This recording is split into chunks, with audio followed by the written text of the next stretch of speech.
Hey everybody, I'm Kevin Weiss from bodyperformance.net, and today I'm teaming with Riptone Fitness Products to bring you this video to answer a question that I get a lot. And that question is simply, how do I work my butt? There are endless programs out there that are dedicated to working the glutes and building the butt. Unfortunately, they're probably about as useful as the endless amount of ab programs that are out there. Why is this?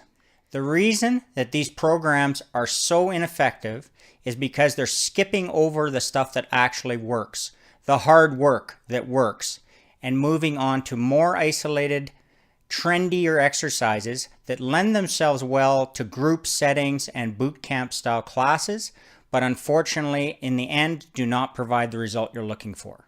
In this video, I'll briefly explain, 1, what the glutes actually are. I know this might sound ridiculous, as everyone should know the answer to this or thinks they know the answer to this, but we'll see when we cover that.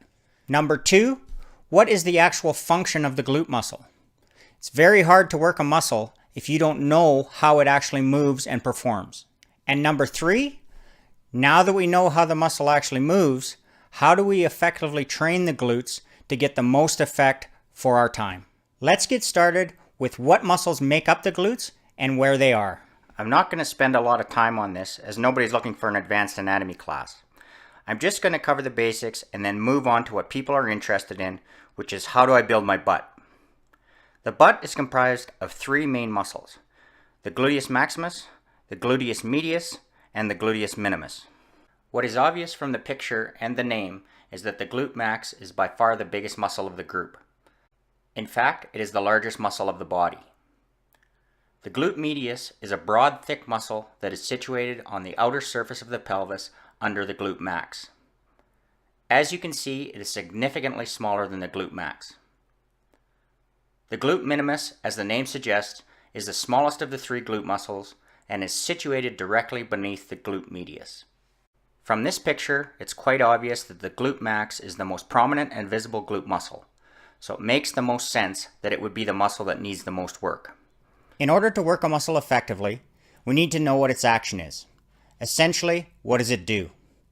Then we need to add resistance to that action to make the muscle bigger and stronger. In very simple terms, the glute max is the main extensor of the hip. Anytime you stand up, you're extending the hips. It also allows us to stand for long periods of time. If you watch any exercise class, you'll see this muscle action being used in a great many ways. Bodyweight squats, kickbacks, lunges, step-ups, etc., etc. After all, it makes sense. The glutes extend the hips, so let's extend them constantly for an hour and listen to some funky music. There are 2 problems with this strategy. 1, the glute max is a massive muscle, a muscle that requires heavy resistance and a lot of work. If you're not providing this heavy resistance, you are not going to be able to target the large muscle fibers that are going to be most responsible for strength and growth. So although the idea of working the glutes by extending the hips multiple times seems like a good idea, the resistance is simply going to be too low. Anything that you can do for an hour straight is by default going to have low resistance. Think running over jogging. You can jog easily for an hour, but try sprinting for an hour straight. It just doesn't work. The second issue is most people's form on these exercises is terrible at best. And as the class goes on longer and longer and people get more fatigued, their form actually gets worse. Because of this, the work that they're trying to put on their glutes goes elsewhere or nowhere. And this makes little use of your time and effort. So let's get on to answering the question of how to build your butt. The strategy that I will use has 2 parts. First of all, we're going to overload the largest muscles with big exercises. Second, we're going to add volume to the program with more isolated exercises that work all 3 glute muscles.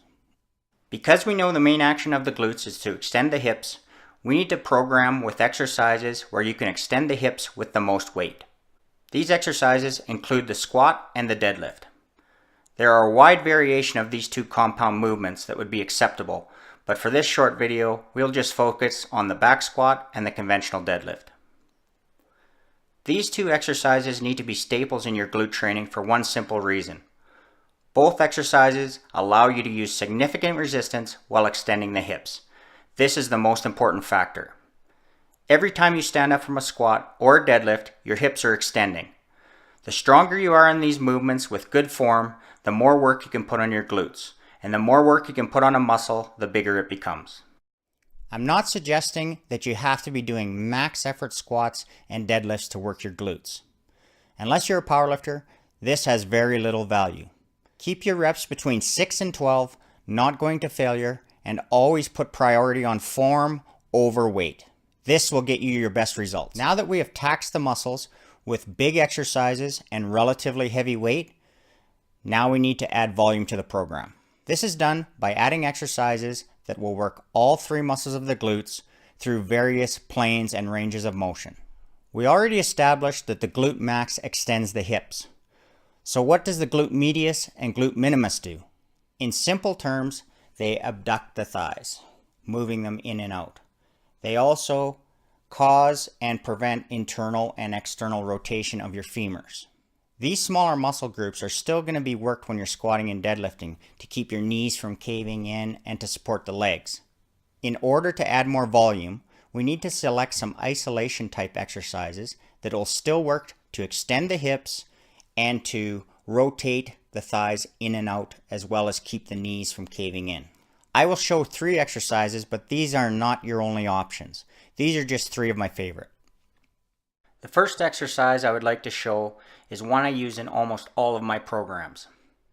The Bulgarian split squat works the glutes similar to the squat, but because it is done on one leg, the medius and minimus also are worked by stabilizing the leg.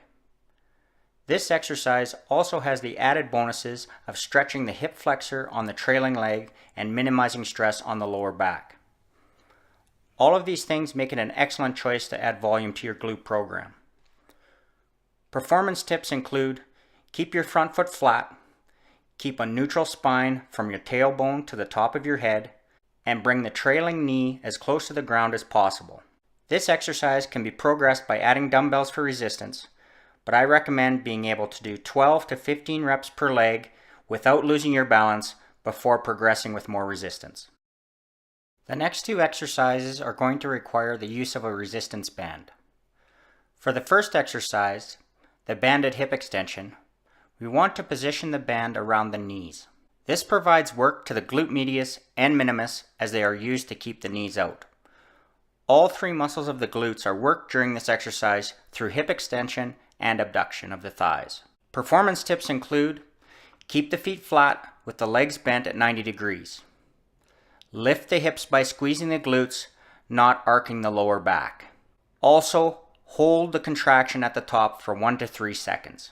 By bringing your knees together and apart at the bottom, the top, or both, you take this exercise to the next level.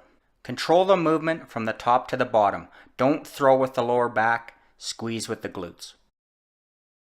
For the final exercise, banded lateral and forward walks, we want to position the band around the ankles. Now you simply take steps to the side or forward while keeping tension on the band. You will really feel this in your glute medius, but all 3 glute muscles will be working. Performance tips include: keep your legs straight, lift and move your feet, don't drag them, and keep your feet pointed as straight forward as possible. This exercise looks very simple and almost too easy, but don't be fooled. When done correctly, it is extremely tough. To sum things up, always remember, the glutes are a huge, strong muscle group.